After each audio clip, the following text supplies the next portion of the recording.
Muito boa noite, deputado. Obrigado pela oportunidade. Eu espero poder ser útil, não só a você, bem como a nossos ilustres telespectadores. Bom, a gente recebeu já várias perguntas que chegaram com a hashtag do nome do programa e o Theo Taveira, que está aqui comigo hoje, vai ler as perguntas que vocês fizeram. Eu já vou começar com a pergunta do Vando. Pode ser, deputado? Aqui você que manda. O senhor já apoiou Lula, Ciro e já defendeu um comunista à frente das Forças Armadas. Deve ter sido Aldo Rebelo, né? Como explicar isso para os seus devotos reacionários, diz o Vando? Eu não apoiei. A questão de apenas votar não quer dizer o apoio, ok? Quando você fala em Aldo Rebelo à frente do Ministério da Defesa, ou era ele ou João Pedro Stedley. Você tem que decidir qual seria o menos danoso à força. Mas não conversei com o Lula, nem conversei com ninguém. Foi um apoio, assim, meu, junto aos meus colegas. Olha, eu prefiro entre esses dois aqui, dos males, o menor. É isso que aconteceu, né? E a Folha de São Paulo, como me ama, né, potencializa essas questões. Quase um Lula no passado. Ou é Lula ou Serra.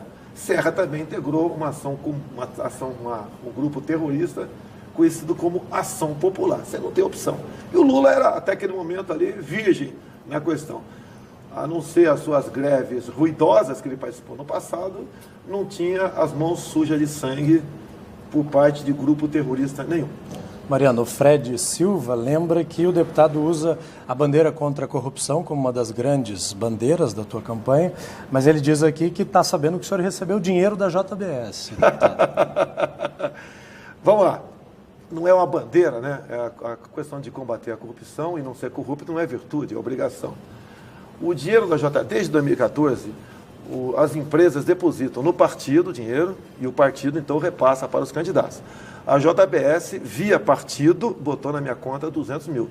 2 dias depois, fiz com que o dinheiro saísse de lá. E exigi do partido o mesmo montante do fundo partidário.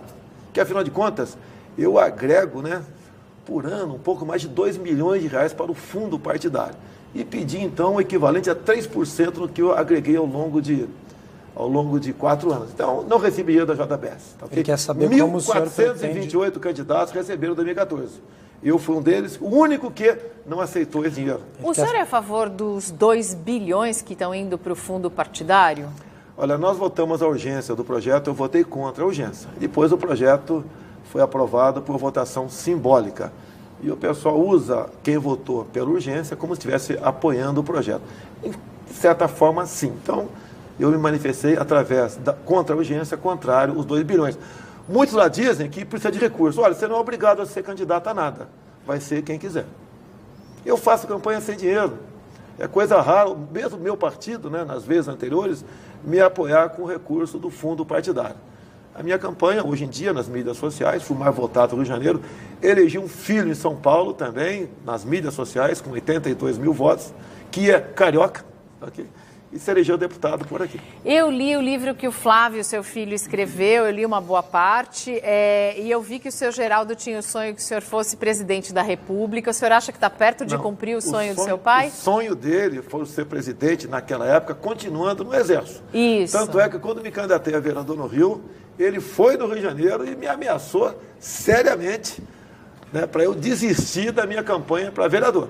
Foi a primeira vez que eu me omiti perante meu pai. Não menti, me omiti. Falei que ia pensar, mas já estava decidido. Okay? E resolvi me candidatar a vereador e tive sucesso, uma campanha bastante conturbada, em 1988, né? Mas fui mais votado do então Partido Democrata Cristão. O senhor tem essa polêmica lhe favorece, né? O senhor cresce, quando bate, cresce. Mariana, não é polêmica, é você enfrentar. Qualquer assunto, você pode ver. Eu não faço... Eu não ligo para você e falo, tais assuntos, por favor, não toque, senão eu não vou. Eu topo qualquer assunto. E muitas vezes, até não sei responder, digo que não sei, sem problema nenhum. A gente toca o barco. Agora, no trivial, no mínimo, você tem que ter uma posição, ideologia de gênero, família, o comércio com viés ideológico, a questão da China no Brasil, MST, você tem que ter posição tocante isso aí. Vamos falar sobre a questão da China no Brasil, Sim. Então. Qual é o problema? A grande máxima, né? A China não está comprando no Brasil, ela está comprando o Brasil. Mas o Brasil não está à venda mesmo? Olha só, você não está privatizando as estatais brasileiras, você está estatizando para os chineses. E olha só, agora se discute em Brasília, toque de caixa, um projeto onde se abre o comércio para a entrada de engenheiros aqui no mercado de trabalho do Brasil, mesmo tendo aí dezenas de milhares de engenheiros desempregados. Engenheiros e empresas e construtoras estrangeiras. Exatamente. Tudo isso está vindo aqui para o Brasil. Ou seja, o nosso trabalho no futuro brasileiro, até você formado, vai ser exercer funções modestas na empresa. Como, por exemplo, lá, fazer uma faxina, botar o lixo na rua. O senhor acha que o brasileiro vai ficar relegado ao segundo plano em relação aos estrangeiros que poderão vir trabalhar aqui? Com toda certeza, com toda certeza. A China está comprando nosso subsolo. Mas o subsolo nem está à venda? Está sim, por concessão. Niquelândia já é da China. Catalão, que tem o Nióbio, também está praticamente acertado com a China. A China explora o rejeito que é a magnetita de uma mineradora em Cajati, aqui no Vale do Ribeira. A China, eu não tenho como comprovar essa agora, mas pelo que eu levantei, em parte decide aí a ampliação de reservas indígenas em Miracatu, aqui do lado, que dizem que é a área mais pobre de São Paulo, no Vale do Ribeira. Não é não. É uma das áreas mais ricas no subsolo. Por isso, essa demarcação de terras indígenas, por isso a ampliação de áreas de proteção ambiental, por isso a indústria da questão dos quilombolas no Vale do Ribeira também, é isso que está acontecendo. O senhor acha que a questão indígena e de quilombolas está de alguma maneira relacionada à exploração de minérios? Tem a ver porque você, ao demarcar essas áreas, dificilmente você consegue explorar. Você pode ver, no que depender de mim, o quilombola vai poder explorar seu subsolo. Se você tem uma fazenda vizinha ao quilombola, você pode explorar ouro por maquinário.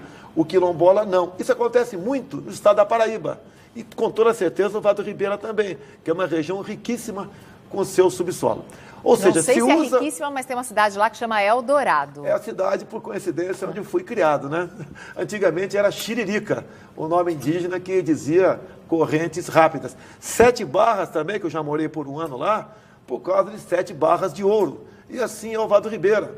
Tem, se você olhar um mapa metalogenético que trata desse assunto, bem como os atlas que tratam dessa questão do Vale do Ribeira, você vai ver que é uma área riquíssima. O senhor já conversou com o Ike Batista sobre isso? Não, nunca conversei com ele, não tive oportunidade. Não. Agora não interessa, obviamente, conversar com ele, né? Demonstrou que é um empresário bastante incompetente e que não é honesto nos seus negócios, pelo que parece até o momento. Theo. Deputado, recentemente, o senhor usa também como grande bandeira a questão LGBT e isso repercute muito nas redes sociais, as pessoas fizeram muitas perguntas, eu juntei algumas. Recentemente a gente teve essa questão muito polêmica de um juiz que autorizou que fosse permitida o tratamento para pessoas que se dizem gays. Eu queria saber se o senhor acredita que homossexualidade tem cura. Primeiramente, eu apareci na causa LGBT em 2010, quando o parlamento estava lançando dentro daquela casa aquele conjunto de material chamado Kit Gay, que era para criancinhas de 6 anos de idade assistirem filmes de 2 meninas se beijando, de garotos se acariciando, como forma de combater a homofobia. Para essa idade, não. Questão da cura gay. Outro assunto completamente diferente. Vamos supor que você seja psicólogo e eu te procure e dizer o seguinte: olha, eu me descobri que sou gay, o que você pode me ajudar para eu assumir, para eu ser gay, para eu sair do armário? Você pode me atender. Agora, se eu falar o contrário, olha, eu sou gay e quero deixar de ser gay, e te procurar, você é o psicólogo, isso pelo Conselho de Psicologia, você vai acabar tendo o seu registro cassado. O psicólogo é uma pessoa que tem o direito de atender quem bem entender e procurar solução para o teu problema. Não pode se miscuir nessa coisa. Então, a questão cura gay é uma mentira, é uma maneira do Conselho Federal de Psicologia simplesmente interferir no trabalho do psicólogo. A partir de que idade uma criança pode receber uma referência de que é normal ter uma família com 2 mães ou com 2 pais? Não seria na escola. Quem trata de sexo na escola, quem trata de sexo no Brasil é o papai e a mamãe. Mas não é sexo, natural. É a formação familiar. Não, isso aí, mas na escola não é o caso de aprender isso. A nossa molecada aqui não sabe a tabuada na 9ª série do ensino fundamental, não sabe fazer uma regra de 3, não sabe interpretar um texto. A gente vai botar isso na escola, isso acontece naturalmente em nossa vida. Eu lembro meu tempo de 12, 13, 14 anos, o nome não era gay, era outro nome, né? se eu falar agora para me dar um processo aqui, mas era um outro nome naquele momento, e se convivia naturalmente, sem problema nenhum. Deputado, o senhor disse que pessoas gays têm que apanhar em casa dos pais? Isso foi quanto tempo? Né? O que eu falei de comportamento? Disse... Olha só, naquela briga contra o tal do kit gay, teve muita bala perdida da minha parte. E eu cheguei a falar isso, sim, né, em dado programa de televisão, extrapolei, tudo bem, aconteceu, está aí, não tem como voltar atrás nessa questão. Mas se pudesse voltar, voltaria, você pode ver. Quando uma criança... Mas voltaria por quê? Eu não falaria isso. Tá? Mas porque não acredita olha só, ou com medo da repercussão? Olha só. Pô, se a pessoa não nasce menino nem nasce menina, como é que o pessoal diz que nasce gay? Há uma contradição por parte do movimento LGBT. A maioria dos gays são simpáticos a mim e, digo mais, votam em mim. O que eu falei nesse momento, que teve essa bala perdida, aí foi o seguinte: se uma criança está com comportamento agressivo, chuta a canela do pai, cospe na cara da mãe, chega a um ponto que você é obrigado a tomar uma medida que vai além da normalidade. Quem sabe dá uns tapas na bunda do moleque. E daí eu falei, nesse momento, caso o comportamento do menino seja ao contrário, excessivamente delegado, talvez o mesmo remédio cure o garoto, ou lhe dê um novo comportamento. Mas isso daí eu acho que é um assunto ultrapassado já me desculpei com quem de direito ali, e tudo bem. E toca o barco aí. Toca o barco aí, até porque o senhor disse uma vez que sempre teve uma boa relação, por exemplo, com o deputado Clodovil, né? O falecido Clodovil. Boa não, excelente. Inclusive, eu fiquei sabendo do caso dele, né? Teve um câncer de próstata, e quando ele tomou posse em Brasília, eu fui no gabinete. A ideia era de um colega que ocupava a cadeira do Conselho Federal de Urologia, doutor José Carlos, e procurei o Clodovil para ele ser o autor de um projeto que eu ia apresentar no tocante. Nós criamos uma semana anual da saúde masculina, porque o homem é relaxado. Mariana, você sabia que por ano, no Brasil, temos 1000 amputações de pênis por falta de água e sabão? Então eu procurei o Clodovil. No momento ele desconfiou de mim, é lógico, né?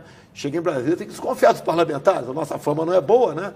Mas em função disso, desse contato, ele não aceitou ser o autor do projeto, depois eu apresentei o projeto, está no Senado, e fiz uma boa relação com ele.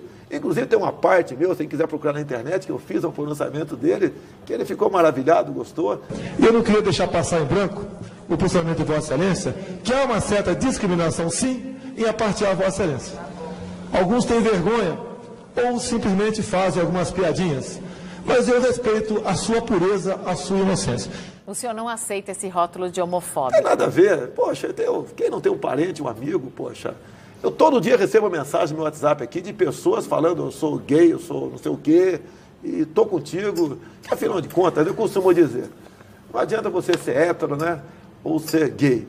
Você não vai ser feliz nunca, não vai honrar de felicidade nunca, se não tiver uma economia ajustada, não tiver um emprego e não tiver como você conviver pacificamente aqui no nosso Brasil. O senhor está falando de economia, o Marcelo Filho quer saber qual é a sua opinião sobre o tripé macroeconômico. Olha só, quem vai falar de economia por mim é minha equipe econômica no futuro. O senhor já está montando uma equipe? Pensando, porque olha só, por exemplo, pensando em alguns nomes. Como o pessoal exige de mim a questão de entendimento em economia, então teria que exigir entendimento em medicina. Eu vou indicar o ministro da Saúde, que tem um entendimento de questão de Forças Armadas, vou indicar o ministro da Defesa, tem entendimento sobre, por exemplo, a questão da agropecuária, vou indicar o ministro da Agricultura. Então, um exagero nessa parte aí. Você pode ver, dos 5 presidentes militares, qual deles eram formados em economia? Nenhum. E trouxeram o Brasil da 49ª para a 8ª economia no mundo. Oi? Não, eles deixaram o Brasil com muita inflação, fizeram a dívida externa do tamanho que ficou. Não, a dívida externa foi agora, mesmo com a dívida externa que era grande para aquela época... Tinha inflação, no governo militar não, tinha inflação. No final tem inflação grande no governo Figueiredo, tá? Mas, olhe a infraestrutura deixada por eles, inclusive nas telecomunicações. Tá? Rodovias, portos, aeroportos, a integração da Amazônia, mesmo com os problemas da Transamazônica, o que ficou de legado para nós, porque a nossa Amazônia estava condenada a ser perdida. Se nós não investíssemos na Zona Franca de Manaus, que foi com o Castelo Branco, tá, os territórios criados, então teve muita coisa boa. Não podemos apenas pensar as coisas ruins, que todo governo, até em casa, Mariana, nós temos nossos problemas. Quem dirá governando um país. E olha, essa conversa toda agora me deu muita sede, então é hora de tomar minha aquíssima, muito levinha e refrescante. Experimente você também. O Samuel Ramos pergunta o seguinte: em alguns países desenvolvidos, a droga vem sendo liberada, Estados Unidos, por exemplo.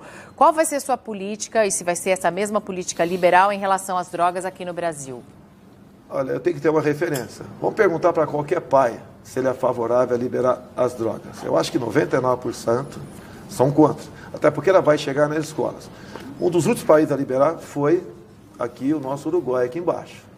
Já há uma preocupação porque aumentou o consumo. E outra, aqui na América Latina, Peru liberou o consumo medicinal da maconha também, além da Uruguai. Não, medicinal é uma coisa, para recreativo é outra. Ah, entendi. O senhor é a favor do uso medicinal dos remédios à base de cannabis? Você usa, por exemplo, certas drogas em combate. A morfina, por exemplo, aliviar uma dor. Tá? Agora, a preocupação do pessoal é que mesmo após a liberação do uso medicinal, simplesmente ela sair de controle. O uso recreativo, o senhor é contrário? Eu sou contrário. Eu não sou favorável a você punir o usuário. Eu tenho que punir com muito rigor o traficante. Olha, tem uma pergunta aqui do menino da Vila. Eu vou fazer depois do intervalo, porque é uma pergunta, é uma piadinha. Ele quer saber se o senhor ainda acha que Uberlândia é em São Paulo. Depois do intervalo, menino da Vila.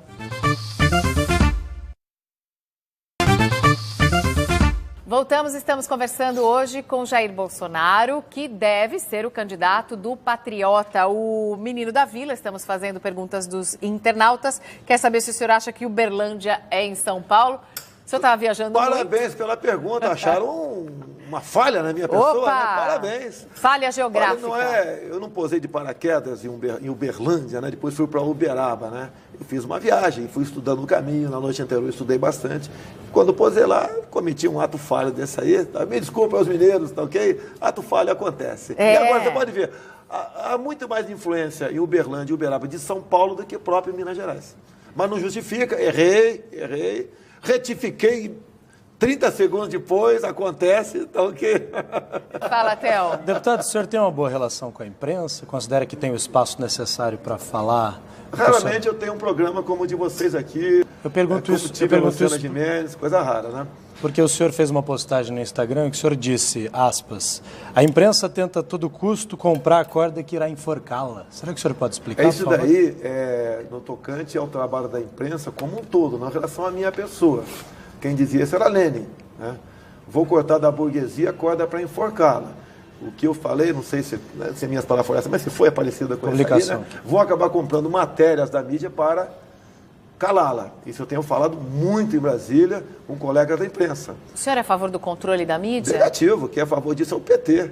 Eu sou, tanto é que coisa rara eu processar alguém da mídia. Só processo quando extrapola. O cara fica lá fazendo imagem minha de Hitler com bigodinho, aí o cara está extrapolando, aí não dá.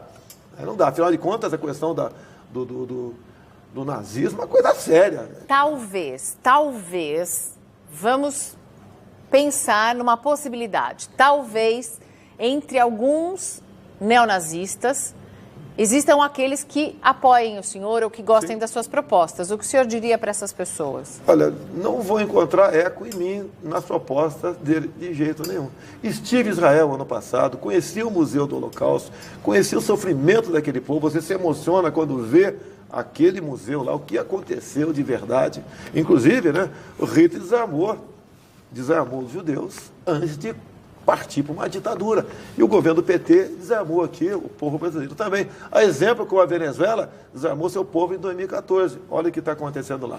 Eu sou favorável a pró-armas. Não quero jamais falar em ditadura, muito menos em nazismo. O senhor esteve em Israel, o senhor foi batizado no Rio Jordão. Sim. E o senhor tem qual religião? Eu sou cristão, continuo sendo católico, a minha esposa é evangélica.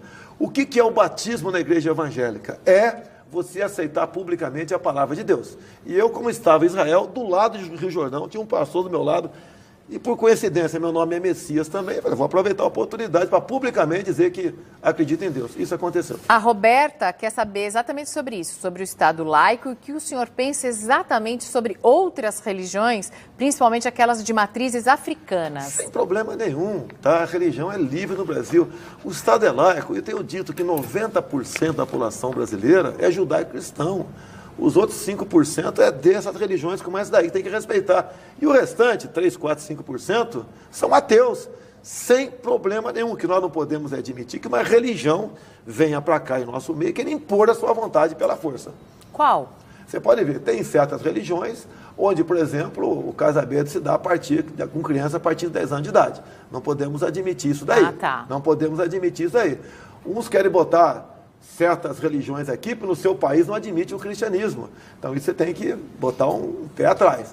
Não podemos ter problema religioso em nosso Brasil. Terreiros estão sendo vítimas de depredação mesmo, de intolerância religiosa. Não, é pura intolerância religiosa. Muitas vezes quem pratica isso não tem nada a ver com religião. Não tem nada a ver. Agora não podemos, como por exemplo... muitas vezes tem exatamente a ver com religião. Mas você pode ver, tem o xiita em tudo quanto é lugar.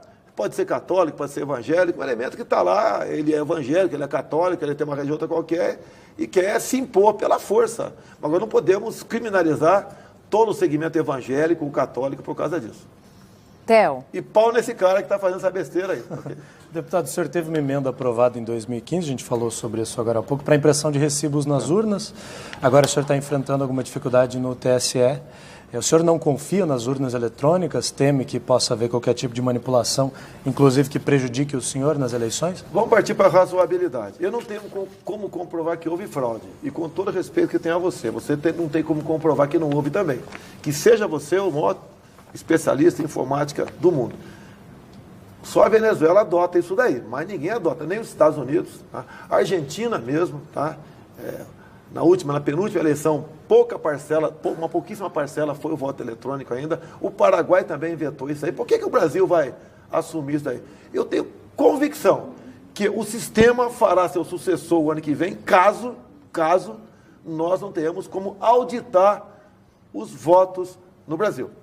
Há 3 semanas o senhor TSE... não confia nas urnas eletrônicas? Há 3 semanas o TSE tentou aí revogar esse dispositivo previsto em lei. Não conseguiu. Está nas mãos agora do Gilmar Mendes. Talvez tente uma ação no Supremo Tribunal Federal. Como eu consegui aprovar isso em 2015? Olha só. Porque ninguém queria aprovar. Pô, se eu estou aqui, não houve fraude. Se você está aí, não houve fraude. Falei, olha, o que pode acontecer em 2018? Além dessa suspeição que eu tenho, e muita gente tem, pode, através da fraude, inserir na maioria das sessões do Brasil, por exemplo, 50 votos, em média, por sessão para a legenda do PT. Isso que eu falei lá. Como tese, hipótese. Em função disso, eu consegui aprovar o voto impresso e depois, como a Dilma vetou, derrubarmos o veto do voto impresso também. O Protógenes Queiroz, fiz uma entrevista com ele, o ex-delegado da Polícia Federal, ele também não confia muito nas urnas eletrônicas. Ele tem a sua tese, né? Tem vários parlamentares que têm suas teses também, realmente não é confiável. Se o mundo não adota isso daí, por que nós vamos adotar?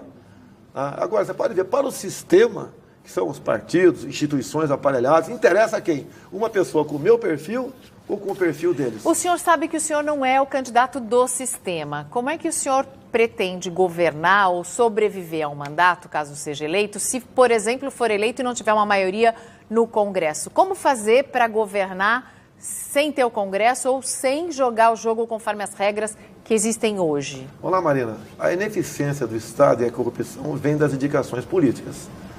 O que você está perguntando, e com todo o respeito que eu tenho a você, você está dizendo o seguinte: se não tivermos uma forma de compor, se não azeitar a máquina, não vai rodar. A corrupção, a roubalheira e o palavrão, sacanagem, você está fora do jogo político.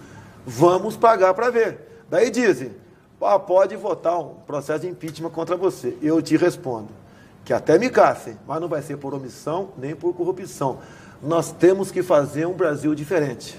Nós temos que entender que quem é o nosso patrão é o povo e não nós, o patrão do povo. E eu estou falando isso porque recentemente teve a votação no plenário da Câmara sobre a denúncia contra o presidente Temer e a gente ficou sabendo de todos os bastidores dessa votação.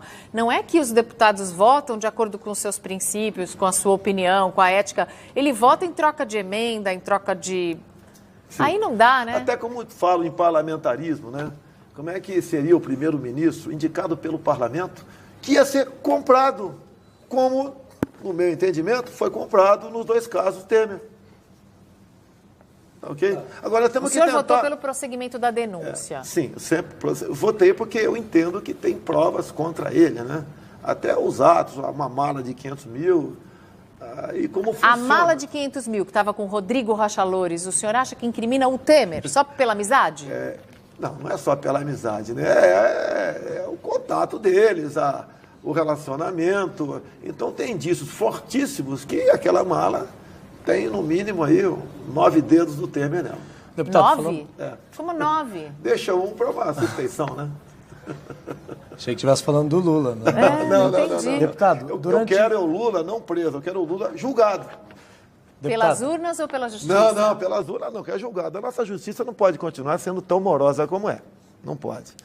Não queremos celeridade a ponto que atrapalhe o direito ao contraditório, né? a defesa, mas não queremos também uma justiça tão morosa como nós temos no momento. Mariana, a gente está falando dessa questão do Congresso e o deputado, durante 26 anos, né, deputado de carreira, teve 171 projetos propostos e só 2 aprovados. E a gente sabe, teve o exemplo disso muito claro agora no caso do impeachment da Dilma, que o presidente não governa sem o Congresso. Como é que o senhor pretende passar a ter um pouco mais ali de intimidade, se é que dá para dizer assim, e conseguir mais apoio dos seus colegas no Congresso, caso seja eleito presidente? Olha, o que acontece? O que o parlamentar geralmente está de olho? Nas suas emendas individuais, em torno de 14 milhões por ano. São impositivas, mas o governo joga com ela. Então você tem um trunfo na tua mão. Eu, andando no Brasil, eu fico vendo os problemas de cada estado, de cada região, problema de bancadas, a bancada da segurança, a bancada evangélica, que tem a sua importância, a bancada da agricultura, e estamos botando na mesa o que a gente pode atender sem dinheiro, a não ser as emendas lá individuais. E pelo que nós temos na mesa até o momento, é muita coisa para falar num programa tão rápido, né? Parece que dá para você governar por aí. Ninguém quer dar as costas e nem brigar com o parlamento. Agora, o que nós estamos mostrando nessas reuniões que estamos fazendo, e cada vez vem mais parlamentares, é que nós temos que fazer política de maneira diferente. Se é para fazer a mesma coisa, Théo, me desculpa, eu estou fora.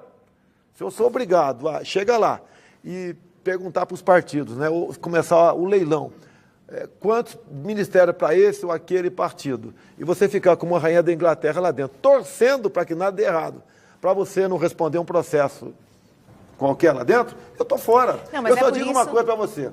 Em 1º de janeiro de 2019, ou estarei na mesa presidencial, ou estarei na praia na Barra da Tijuca. Mas é por isso que um futuro presidente tem que ter o apoio do povo. Se ele tiver o apoio do povo, uma votação massiva, se ele tiver muito apoio popular, aí ele pode pedir por esse apoio popular e aí o Congresso faz a vontade do povo, geralmente faz. Você tem que diminuir o número de ministérios até para delegar responsabilidade. Quantos ministérios seriam ideais? Metade, mais ou menos. Menos 15 estaria mais do que o suficiente para você até conhecer. Mariana, até faria um desafio para você, né? 30 segundos para você me dizer o nome de meia dúzia de ministros. Com todo respeito, você teria, talvez, tiver dificuldade. Mas se eu tenho essa dificuldade lá dentro, imagine você. A Jaqueline Toledo quer saber o seguinte, se o senhor já elaborou um plano de governo, onde é que podemos consultá-lo? Bem, programa de governo é obrigatório sua apresentação por ocasião da sua homologação de candidatura. Então, isso é para agosto do ano que vem. Quem apresentar um agora, primeiro que pode estar sujeito aqui a uma interpretação de uma campanha antecipada. E outra, o programa de governo, a Jaqueline, né? Jaqueline. Prezada Jaqueline, quem faz esse programa de governo é dinheiro, são pessoas que cobram caríssimo para fazer isso aí. É um negócio muito bem elaborado, como se fosse um marqueteiro, para você ler respeitosamente e gostar daquilo. E não gostar do meu, que vai ser feito por pessoas, né? Onde eu não vou estar pagando a ninguém, mas um programa realista do Brasil. Deputado, muitas perguntas a respeito da situação da criminalidade no nosso país, que está muito crítica, e o Eleandro Oliveira... Muitas perguntas chegando mesmo, né? Muitas a respeito disso. E o Eleandro Oliveira lembra que o senhor tem uma publicação no Instagram em que o senhor cita uma pessoa que está defendendo direitos humanos, enfim. Como é que o senhor pretende combater a criminalidade sem ofender direitos fundamentais da pessoa humana? Bem, hoje em dia a política de direitos humanos é voltada para defender bandidos e não cidadão de bem. Isso está na boca do povo. Não sou eu que estou dizendo isso aí. Mas a senhora acredita que o policial tem que atirar antes de negociar? Não. Olha só, eu copio muito a legislação americana. O que o policial tem que ter, não só o civil como o militar, é o excludente de ilicitude. Em operação, havendo uma reação, ele tem o direito de atirar. E se matar, com 2, 3 ou 20 tiros, ele responde, mas não tem punição. Enquanto nós não dermos essa carta branca para o policial atirar para matar, para bater alguém que está atirando nele ou atirando em alguém da sociedade, nós não teremos como reduzir a violência no Brasil. Deputado, mas para matar?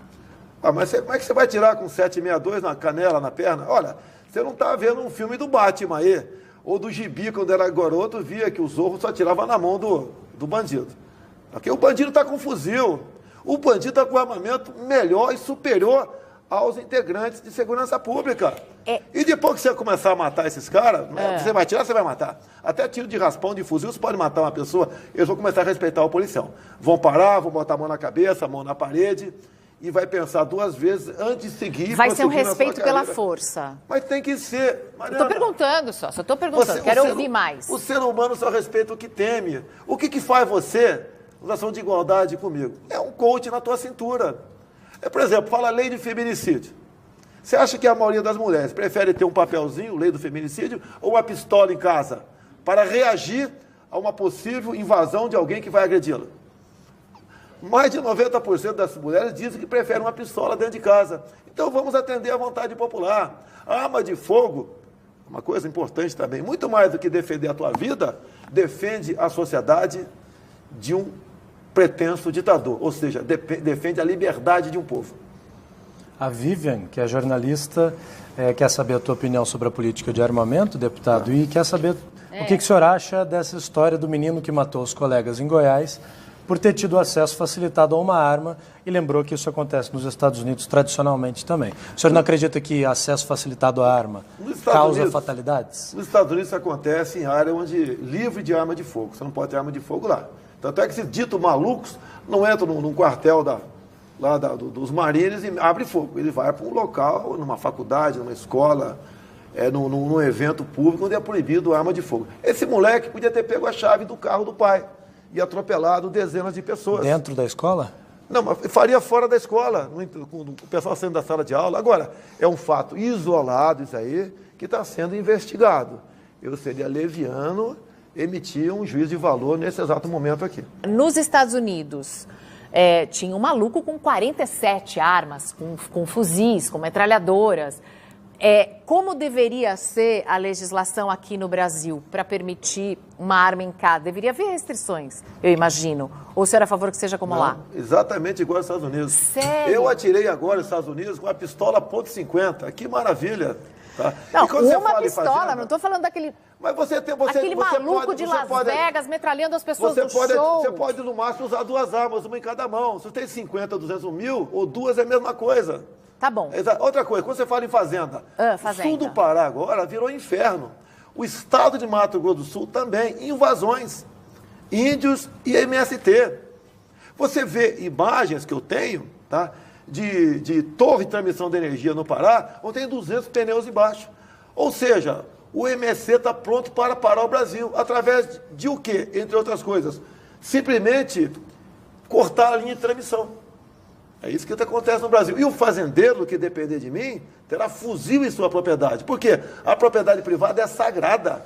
Você precisa ver a desgraça que é o fazendeiro tendo sua propriedade invadida. Onde seus bens são queimados, o pessoal abate teu gado, muitas vezes faz maldade com sua família. E como é que você pode impedir isso aí? A propriedade é privada. Assim como eu não posso entrar no teu apartamento, eu não posso entrar na fazenda do outro cara. Esse fazendeiro tem que ter fuzil e mais. Ao reagir a uma invasão, entrar no excludente de ilicitude. Responde, mas não tem punição. Acabaremos com as invasões de terra no Brasil. Essa questão da terra também é bastante delicada. O senhor falou do MST, mas o senhor também citou indígenas. O MST usa os índios, tem usado em Mato Grosso do Sul. Temos mais de 100 fazendas invadidas em Mato Grosso do Sul. Mas inclusive, aí os índios não são os naturais donos da terra? Então vamos entregar a Barra da Tijuca, vamos entregar aqui Santos, entrega tudo. A área maior que a região sudeste está na mão dos indígenas. Você pode ver em Mato Grosso do Sul, tem 5 fazendeiros presos. Numa dessas invasões, houve tiros e acabou morrendo um índio. Quem matou esse índio? Eu não sei. Talvez os próprios do MST matam o índio e botam na conta do fazendeiro. Nós estamos acabando com a agricultura no Brasil com essas medidas contra os fazendeiros. E mais ainda, agravado agora com essa com essa questão chamada trabalho escravo.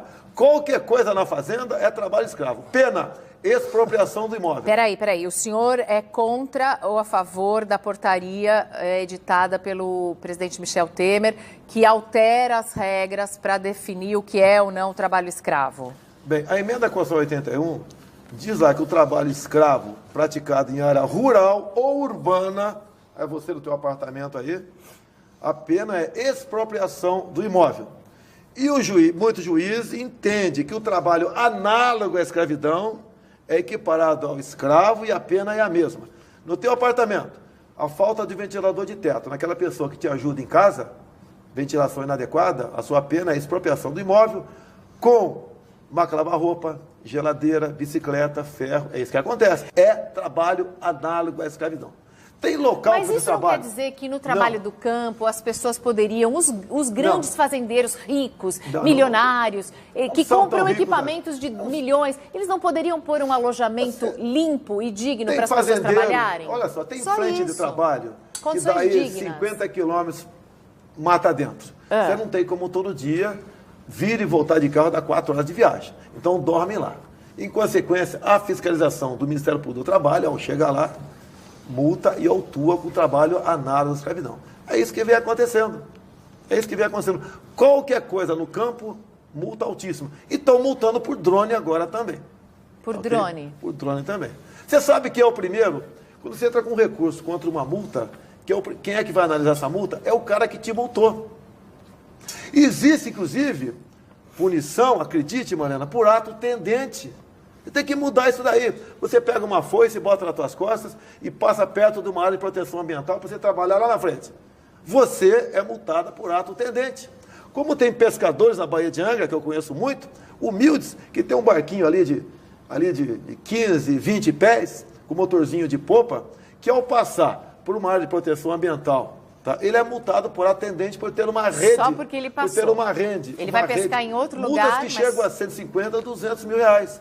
É um crime o que fazem com o trabalhador, com o produtor rural, com o pescador artesanal, com todos no Brasil. E essa maldade vai chegar na área urbana, porque a emenda Constitucional 81 diz que na área urbana se aplica a mesma coisa do trabalho análogo ou escravidão. Voltando à entrevista com Jair Bolsonaro, no nosso especial Presidenciáveis aqui no Mariana Godoy Entrevista, a pergunta é do Miguel Martins: para onde o senhor encaminhou as emendas a que tem direito na Câmara nos últimos 4 anos? Olha, eu te dou nos últimos 10 anos, né? Mudou um pouquinho, porque era uma emenda, o montante era para qualquer lugar, e agora foi repartido. Metade SUS, 7 milhões SUS, e 7 milhões onde, a princípio, você bota onde você bem entender. No corrente ano, você acha na minha página na internet. Eu sempre divulguei isso daí. Dos 7 milhões do SUS, tá? Mais ou menos o seguinte, pode ser que erre um pequeno número. Mas, por exemplo, 1 milhão para o Hospital do Câncer de Barretos, até inspirado no Sérgio Reis, e no meu filho, que é deputado por São Paulo. E alguém pode falar, pô, o cara é do Rio, mandando emenda para São Paulo. É para o Hospital do Câncer de Barretos, atende o Brasil todo. É verdade. Tá? 2,5 milhões para a Marinha e para a Aeronáutica, no SUS também, para atender operações ribeirinhas da região amazônica. Não tem voto nenhum lá. Tá? Para o Hospital do Câncer, o INCA no Rio também, a BBR Rio de Janeiro, a Rede Sara também, o SUS. No outro tocante ali, os 7 milhões, mais de 90%. Forças Armadas. Mariano, o Heitor Murilo pergunta: se não pudesse se candidatar, deputado, quem apoiaria? E eu vou colocar um agravante: não vale branco nem nulo. Tá. Olha, o quadro que está aí, eu não apoio ninguém, desde que se apresenta por aí. Tá certo? Joaquim Barbosa. Eu tenho o meu filho mais velho, que pode vir candidato no meu lugar. Meu julgamento no Supremo Tribunal Federal é político. Ignorar o artigo 53 da Constituição. Valeu para Aécio Neves.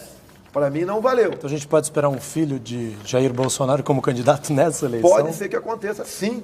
Se porventura eu for condenado no Supremo por estar defendendo as mulheres, e ao reagir a uma acusação de estuprador por parte de uma deputada, e ela que deveria se transformar em ré, e não eu, o julgamento político do Supremo Tribunal Federal. E eles estão correndo com essa ação. Tá? Talvez isso venha a acontecer. Sim, julgamento político. Afinal de contas, o artigo 53 diz que eu sou inviolável por quaisquer palavras, opiniões e votos. E não agora o que alguns do Supremo acham que deve acontecer. Eu acredito no Supremo até os 45 do segundo tempo. Pela primeira vez, Apesar de várias jurisprudências ao contrário, podemos ter um parlamentar julgado ignorante do artigo 53 da nossa Constituição. Agora, o Rivaldo Moraes pergunta por que o senhor foi investigado pelo Exército. Encontraram um croquis com planos de explodir uma bomba no banheiro da Academia Militar de Agulhas Negras. Ninguém encontrou nada. Uma repórter da revista Veja, Cássia Maria Rodrigues, que eu falei com ela talvez uma meia dúzia de vezes, naquela época, 1987, resolveu escrever uma matéria absurda. Uma repórter. Graças a Deus eu fui julgado pelo Superior Tribunal Militar e o processo foi arquivado. E naquela época, Mariana, nós tínhamos acabado de deixar a presidência da República, Figueiredo, e havia uma polarização entre eu e o Lamarca. E a esquerda, com grande influência na imprensa ainda, queria, como sempre fez, né, transformar o Lamarca em herói e eu como terrorista. Perderam. Como a Veja, da última semana agora, da penúltima semana, diz que esse processo ainda está em discussão no Supremo, de 1987. Não tem cabimento isso daí. Ok? O senhor teria como vice o senador Magno Malta, do Espírito Santo? É um excelente nome, né? Ele até diz, né, que eu seria vice dele. O Magno Malta é uma pessoa que eu tenho no mais profundo respeito e admiração. E, no meu entender, se a gente puder compor para essa possível candidatura ano que vem, seria excepcional. Magno, é para o primeiro turno, hein? Valeu. É para o primeiro turno, é muito engraçado o Jair Bolsonaro jogando para a galera aqui. O site O Antagonista, peguei um tweet deles, porque eles dizem que pelo Instituto Paraná Pesquisas, o senhor já aparece em primeiro lugar em Santa Catarina, com quase 25%, e Lula com menos de 20% em Santa Catarina. O senhor acompanha as pesquisas, acompanha a Datafolha, acompanha a leitura dessas pesquisas? Olha, eu acredito, né, num instituto chamado Paraná Pesquisas. Acredito porque bate realmente com o que eu tenho andado pelo Brasil. O Paraná também me deu há pouco tempo em primeiro lugar no DF. Em Minas Gerais, entre a garotada de 16 e 24 anos, eu tenho 30% de intenção de voz, também estou em primeiro lugar. Completamente ao contrário do Datafolha. O Datafolha coloca o senhor com a maior rejeição, a segunda maior rejeição depois do Lula. O Lula com 42% de rejeição, Bolsonaro com 33%. Mas coloca o senhor em segundo em quase todos os cenários. Hoje em dia, né, se a eleição fosse hoje, não é pelo Instituto apenas, mas o Lula tem voto, mas não esse percentual que todo tem aí. Não todo que tem. Mas mesmo no Nordeste? No Nordeste ele tem, uma aceitação maior, porque ele vende a ilusão que, voltará o Lula 2003, que pegou a economia arrumadinha, os commodities, né, lá em cima, o Bolsa Família bombando, e a gente sabe que isso aí não dá para manter por tanto tempo. Vai ter um baque nisso aí, até para a economia estar patinando já há algum tempo. Então, acho que hoje em dia, independente do Instituto de Pesquisa, estaria eu e Lula no segundo turno. Deputado, a Cláudia pergunta o que o senhor pretende fazer para eliminar o desemprego no país. O senhor já disse que não é um grande especialista em economia, mas ela está achando que o senhor está deixando passar esse detalhe muito importante. Fala alguns nomes desburocratizar. Você, para abrir uma empresa no Brasil, leva 3 meses. Outros países da América do Sul, menos da metade disso daí. Você não pode, simplesmente o Estado ficar em cima do empreendedor. Uma Você reforma tem que diminuir tributária. essa pressão. Você tem que, primeiro momento, não se cria mais imposto, nem se aumenta imposto no Brasil. A tal da curva de Laffer, que os economistas falam tanto aí, já foi para o espaço há muito tempo. Você tem que ter um presidente que tenha credibilidade, que honre compromisso. Quando estive no mercado financeiro dos Estados Unidos, em 3 reuniões, entre uma quarta na Câmara de Comércio do Brasil e Estados Unidos, presente inclusive a senhora Zélia Cardoso de Mello, eu falei com sinceridade, objetividade e com verdade a questão econômica do Brasil. E fui muito bem aceito lá. Você começa, no meu entender, por aí. Credibilidade e honrar compromisso. Para ser eleito, o senhor vai ter que conquistar também, não só... O senhor já tem um eleitorado de direita, o senhor vai ter que conquistar também outros eleitores. O senhor vai suavizar um pouco mais o discurso ao longo dessa caminhada? Todos nós evoluímos. Não serei o Jairzinho Paz e Amor como o Lula fez. Na verdade, foi um grande engodo da parte dele. Tenho meu objetivo. Eu tenho simpatia de quase todo o setor da sociedade, as Forças Armadas, as Forças Auxiliares, evangélicos, a bancada da segurança pública, o agronegócio, os pecuaristas, o pessoal do norte. Olha, o próprio Paraná Pesquisa, eu estou em primeiro lugar em 4 regiões do Brasil. Perco apenas, segundo eles, no Nordeste, de goleada. Por isso, no geral, o Lula está na minha frente. Mas isso, nós estamos evoluindo. Tem pessoas maravilhosas que me ajudam no Nordeste, como o Julian Lemos, lá, não quero fazer campanha, não. Julian Lemos na Paraíba, mesmo. O Heitor Freire no Ceará, entre tantas, uma professora Daiane Pimentel na Bahia, e tantas outras pessoas, lideranças que nasceram do nada e com verdade vêm fazendo o nosso nome junto em mídias sociais. Grupo Bolsonaro, WhatsApp, tem milhares por aí. As mídias sociais já ajudaram a eleger o presidente Obama nos Estados Unidos, né? Os fake news e os e-mails também ajudaram a eleger o Donald Trump nos Estados Unidos. O Macron também, a gente pode dizer que foi um candidato na França que usou bastante. O Eduardo Bolsonaro em 2014 aqui em São Paulo. Bolsonaro em 2014 aqui em São Paulo. E o deputado é hoje o segundo candidato atrás só do Dória que mais cresce proporcionalmente. Com seguidores no Instagram e no Facebook. Em relação ao que o senhor analisa as pesquisas, em relação a Dória e Alckmin, o senhor tem um desempenho melhor contra o Alckmin, né? Para o Dória, o senhor perderia, assim, alguma... O Dória é novo, então ele é uma novidade ainda. Agora, no PSDB, o Dória, como é um pato novo, no meu entender, nunca vai conseguir uma legenda para disputar a presidência. A não ser que o Alckmin saia de combate, daí pode ser que haja essa possibilidade. No mais, boa sorte ao Dória aí, tá ok? Ou ao Alckmin, né? Ou ao Alckmin, sem problema nenhum. Você pode ver, há 2 anos, uma pesquisa aqui em São Paulo, o Alckmin, o Dória não estava no par ainda, né? Era um movimento de rua que estava ocorrendo. Aí fizeram 3 simulações. O Serra, depois o Alckmin e depois o Aécio, né? Eu pedi para todos por diferença de aproximadamente 4 pontos apenas. E olha que eu sou um deputado pelo Rio, né? Se bem que aos poucos o pessoal vai descobrindo que eu sou paulista. Agora, qual seria o papel do Alexandre Frota no seu governo? O Frota é uma pessoa que eu conheço a vida dele há algum tempo, né, pública, né?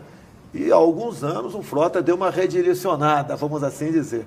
E é uma pessoa que tem me ajudado muito com conversa, bate-papo, o entendimento da classe artística, qual artista deve valorizar ou não. Até uma coisa ao contrário que ele fazia no passado, na questão de conservadorismo. Ele bateu muito na questão lá de ocorrido na exposição lá, patrocinada pelo Santander, lá em Porto Alegre, no museu aqui em São Paulo também. Então ele tem uma vida, hoje em dia, muito semelhante à minha. Ele é bem-vindo, eu quase estou chamando ele de meu irmão. Meu irmão é melhor que ministro, né?